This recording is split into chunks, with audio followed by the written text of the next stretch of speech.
আসসালামু আলাইকুম।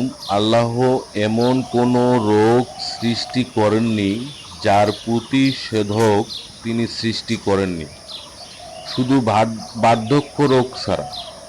মানুষ নিজের ব্যাপারে খুব ভালো জানে, যদিও সে সেসব অপরাধের পক্ষে ওজর পেশ করতে কখনো পিছপা হয় না। তোমাদের অবস্থা যেন সেই মহিলার মতো না হয়ে যায় যে নিজ পরিশ্রমে সুতা কাটে এবং তারপর নিজেই তা ছিঁড়ে কুটি কুটি করে ফেলে।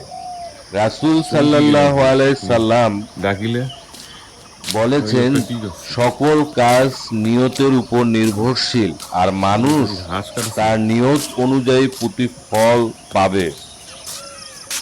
কম কথা বলো, নিজের ঘরের অবস্থান করো আর নিজের গুনাহের জন্য কাঁদো, এটাই নাজাতের পথ।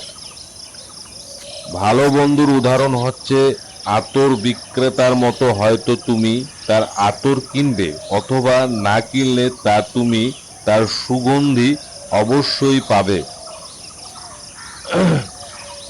তোমাদের যে বিপদ আপদ ঘটে তা তো তোমাদের কৃতকর্মের ফল, এবং তোমাদের অনেক অপরাধ তিনি ক্ষমা করে দেন।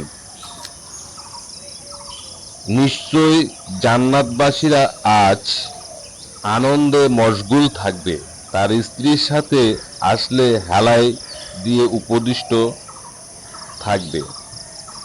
যারা আমার সাথে সাক্ষাৎ করার আশা পোষণ করে না, তাদেরকে আমি তাদের অবাধ্যতার মধ্যে দিশেহারা হয়ে ঘুরে বেড়ানোর জন্য ছেড়ে দেই। যে ব্যক্তি সূরা